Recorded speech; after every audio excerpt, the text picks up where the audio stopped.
What's up, everybody? The anticipated and delayed Season 2 of Call of Duty's Modern Warfare 2 is finally out. And while I wanted to do a little breakdown of the blog before we hop in and try to find the hidden nuggets before we get lost in the exploration of Ashika Island and the grind within rank mode. So let's go ahead and break this down. We can see that we got the Season 2 patch notes here. There's Call of Duty Modern Warfare 2 and Warzone 2 Season 2 patch notes. There's a lot of twos in there. Right, here's the launch trailer. We did a frame-by-frame breakdown of it yesterday. Here's Global. This is kind of giving us an idea of what's all going to be in here. We got the Battle Pass, the events, the Path of the Ronin. This is going to be the limited time event that we get with the introduction of every new season. The Path of the Ronin will present players with a variety of challenges spanning several weeks based on 7 virtues of Bushido: integrity, respect, courage, honor, compassion, sincerity, and loyalty.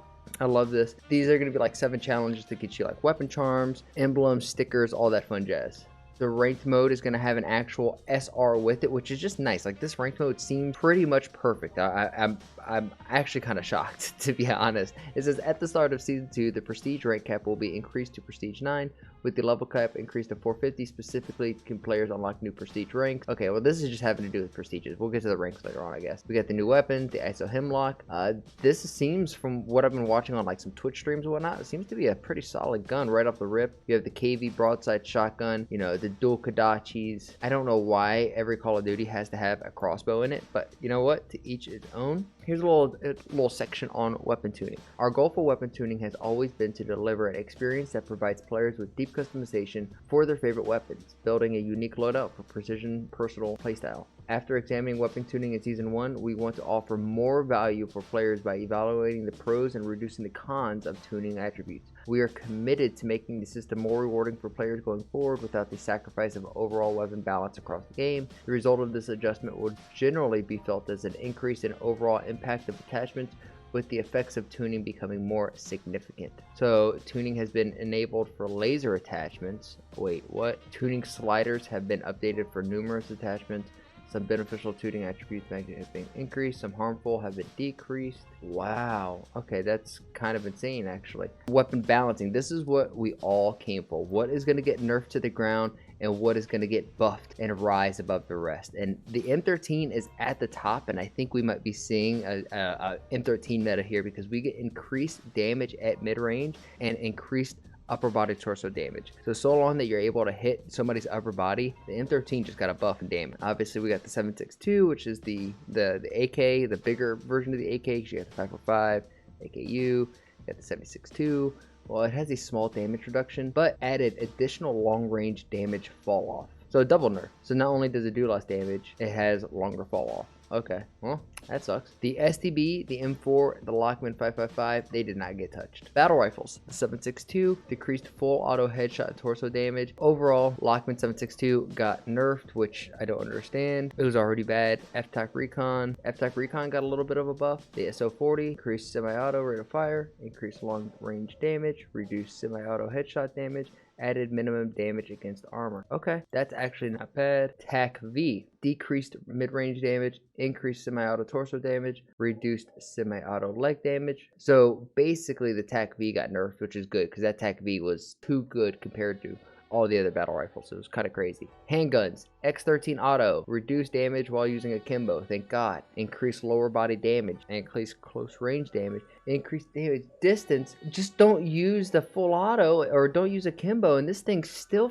this actually might be, that's crazy. That's crazy that the X13s didn't get nerfed, and they didn't even touch the Magnum. And right now, I know the Magnum is kind of a more niche-based gun, but if somebody has 2 plates right now, there's a setup, which we'll do in like a later video this week, where you can one-tap somebody to the head with a pistol. We can't even do that with a sniper. Granted, I don't think that should be a thing with a sniper, but it definitely should be a thing with a pistol. Launchers, Stella RPG. I mean, come on, guys. Small increase damage, small increase reduction. Okay, hold on. Well, let's read the RPG. Small increase splash damage to the damage amount. So it's gonna hit wider, but hit a little less. Okay, I'm okay with that. It's not anything crazy. Light machine guns, RPK, small reduction to ADS movement speed, reduced mid and long range damage. That's probably good. Reduced damage ranges, small increase to ADS time. So the RPK got nerfed. And the RAL LMG, this had increased recoil. This was the gun that I was using for a little bit. I really enjoyed that gun, but it seems like it has gotten nerfed. M13 is up, baby. Or maybe even the TAC 56, because I didn't see anything against the TAC 56, and it's kind of crazy. You got the EBR, reduce long range damage, increase upper torso damage, added minimum damage. EBR got a little bit of a buff, that's kind of nice. LMS added minimum damage against armor. LMS got a little stronger. Attack M, slight increase to rate of fire, increased upper torso damage. Okay, very interesting. So the attack M got a little bit of a buff. Melee, increased non-lunge melee damage range, allowing players to hit equipment on the ground with melee while crouched. Thank God. I can't tell you how many times I would just try to break somebody's trophy system and I'm like teabagging the thing. I'm like, why can't I hit this thing? All right, submachine guns. The Vesnev got nerfed. Reduce mid to long range damage. Good. So it's actually like an SMG. Mini bang. No! Reduce damage ranges. Reduce lower torso damage at close range. Reduce lower body damage at mid to close range. Added minimum damage against armor. They nerfed this as well. And the Finnick got nerfed. Okay, thank freaking God. So that means, like, I would imagine the MP5 is about to dominate, and maybe even the MX9. The MX9 is kind of a sneaky pocket SMG, I'm not gonna lie. For sniper rifles, the Signal 50 got nerfed, which is perfectly fine. That thing needed to get nerfed. Attachments reduce ADS penalty for bipods. Fixed an issue with choke attachment scaling hipfire spread incorrectly. Interesting. Okay, we got vehicles. We know about the new jet ski. Doug Spencer Martin's personal watercraft has made it into the game. Adjustments, vehicles, turrets now cool down faster if they don't overheat. Added war truck customization on armored truck. Added EV charging stations to GMC. That's kind of cool. They added more charging stations. I wonder if we're going to actually do this in IRL. In the real world, because 2030 it's no more gas cars, all EVs, huh? Very weird. All right, but back to Call of Duty. Shooting windows no longer damages the vehicle itself. That's kind of a nice little feature. Operators, obviously we're getting a Ronin. Ronin is ex-special force fighter known for his mastery of multiple fighting styles and unconventional warfare. Audio, adjustments. Proximity chat now fades out more effectively over distance. That's kind of nice because you could hear somebody and you have no idea how far they are. It's just like there's like a certain radius, and the moment you walk into that radius, you're like, somebody could be in here with ever. But I guess the closer you get to somebody, the closer it sounds like they're actually to you, and that should be a good thing. Now we got some social adjustments. Added a wide range of usability improvements across social screens. Improved sorting friends list with prioritized playable joinable online. That's great. Some social bug fixes, UI and UX adjustments, improved navigation organization of camo menu, including clear track of your progress, discoverability of camo job. Sweet. So the UI and UX finally got updated. Global bug fixes. Let's see. Fix an exploit involving the use of sentry gun and recon drone. Oh, somebody would put the sentry gun on the recon drone and fly around. That's messed up. Fixed an issue sometimes causing a portal radar to not be activated upon landing. Fixed an issue where an enemy marker is persistent. Use spotter scope. Fixed an issue. Okay, so these are all nice little things. The gyro aiming. This is what Hook, the pro player, was using. Apparently was messing his shot up. Maybe almost cost it out of his spot. I don't know. We've included several additional settings to help players fine-tune their playstyle while using gyro aiming. I don't think anyone's actually going to be using this. The Autumn Grand Raid, looking for teammates. Okay, that's kind of nice. You could have like a party finder. That'll actually help make these raids more doable, because if you don't have a squad to play with, there's no way you could actually do this. Cooperative. Does anyone actually like play like this, the Spec Ops? Does anyone actually do this? I'm sure there's a few, but I don't know. I played it and I was like, okay, this is cool, and then that was it. Playlist, infected, gun game, grind, hardcore. These are all the things coming to season 2 for the multiplayer side of things. Honestly, the only thing I care about is ranked. I'm gonna be warming up in shipment and shoot house and then just throwing my happy ass in ranked. I can't wait. Maps, we're getting dome. I probably won't be playing a lot of this since it's ranked. Same thing with museum, unless it finds its way into rank somehow. I think it is sad that we're getting 2 spots, technically 3 spots if you want to consider dome, that are already playable in Al Mazrah, and they're being added to the multiplayer side, the paid side of Call of Duty, as new content, when you could play those same maps in the free version. It's very strange, and honestly I think this mentality has to change. But I think that Call of Duty slash Activision slash all these devs are kind of open to it, because if you look at this blog article as a whole, most of this is actually really in line with what the community's been bitching about. All right, multiplayer audio, enhanced occlusion in all 6v6 core maps, improved dog tag. Okay, so that's nice. So hopefully audio got improved.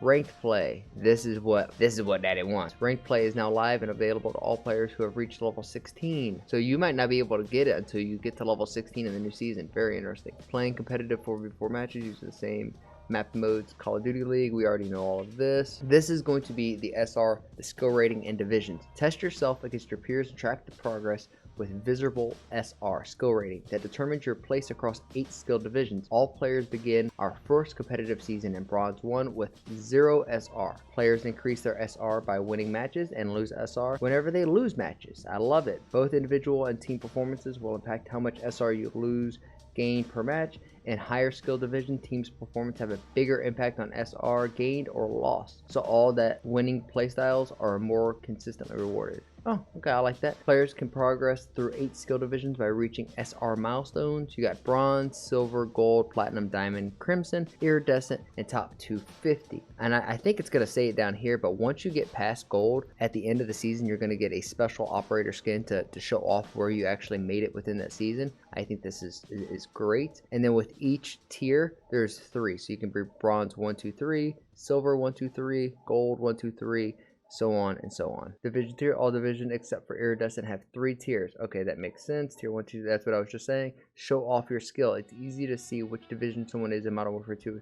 Their entire rank icon will change color and material depending on your current skill division. The end of season skill setback. At the end of each season, your ending skill division will determine where you start the following season. Bronze through Crimson players will start one skill division below where they finished, starting in their tier 1 of the new division. For example, a player who finishes in Platinum 2 will be dropped down to Gold 1 at the start of the new season. Players who ended the current season in Bronze will start in Bronze for the next season. The highest starting position for each season is Diamond 1. So even if you make iridescent or crimson, you're going back to Diamond. Honestly, I'm loving all of this. The top 250 obviously is exactly what it sounds like. The top 250 of in ranked will have their names, their gamer tags displayed in a special screen, and you can see where you line up against CDL pros. I think this is great. Modern Warfare 2's ranked play is the most rewarding competitive Call of Duty experience ever, with a variety of valuable rewards available to players at launch and season after season. And with each of these ranks, these are going to be ranks that you keep through the entirety of the game. So these are not going to be seasonal resets. But every time that you rank up, you get a reward. Rank 5, you get a competitor skin. Rank 10, you get an emblem. Rank 15, a weapon blueprint. Rank 20, a weapon charm. Rank 25, another emblem. Rank 30, ranked wind tracker gun screen. Kind of cool if it works. Rank 35, the I'm Cracked large weapon decal. Rank 40, pro issue combat knife, weapon blueprint. Rank 45, another weapon charm. And then lastly, at rank 50, if you can make it all the way to 50, you get the ranked veteran emblem and skin for the use of both CDL, male and female operators on both factions. I think this is great. Now, just because these are going to be rewards that expand season to season, that does not mean they're going to give seasonal based rewards. So if you get 5 wins within season 2, you get the season 2 competitor. 10 wins, a pro issue Vesnov weapon blueprint. 25 wins, MVP weapon charm. 50 wins is the Factor large weapon decal. 75 wins is ranked play season 2 loading screen. 100 wins is a season 2 ranked veteran weapon camo. I personally love this, and I can't wait to go in there and earn these. These are the type of camos, these are the type of things that I want to go in there and earn, just because it's not about just time in, but it's a certain skill that goes with it. Now we get to the latter half of this update, and we could see that we're going to be getting the new map, the Ashika map. This is going to be the new Rebirth Island map that everyone is super excited for, and it's going through all the different POIs. You got Inaku Farms, Town Center, Beach Club, Taziki Castle, Port Ashika, Residential, Shipwreck, and some of the map updates for Al Mazrah. We got the downed Elcraft and Sadik Caves. We got underground tunnels now, which I think is pretty cool. We got a new passenger train moving counter directional to the existing cargo train. I love all of this. I think this is just going to help the map feel more alive. The Gulag has been updated and better to suit 1v1 combat, and you're going to be getting an option of, you know, maybe a pistol, an SMG, an AR, a sniper.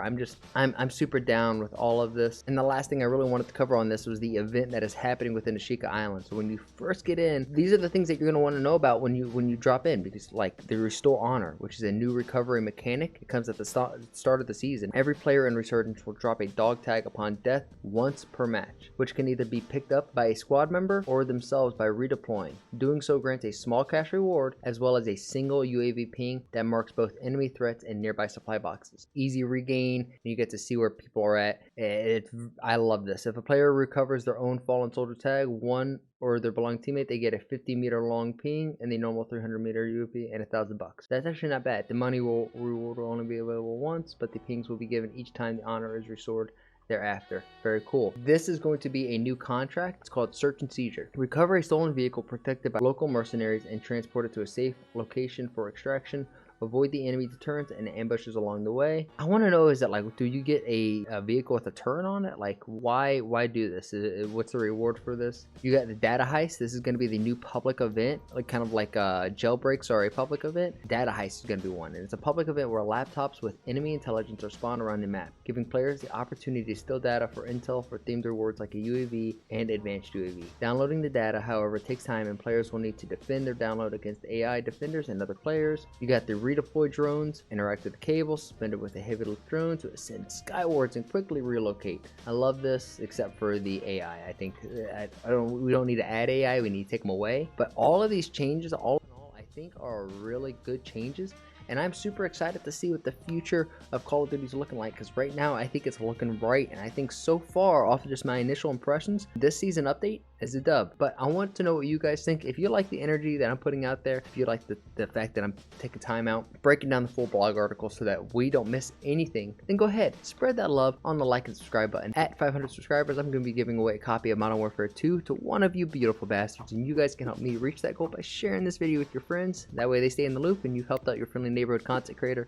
As a thank you, here's a picture of my dog Annie. She's my buddy, she's my pal, she's my sweet little girl. Happens to be the mascot of this channel. So if you don't like this video for me, like it for this cute old pup. And lastly, this is the most important thing, I need you guys to do this for me. Make somebody laugh today, and I'll see you on the next one. Peace.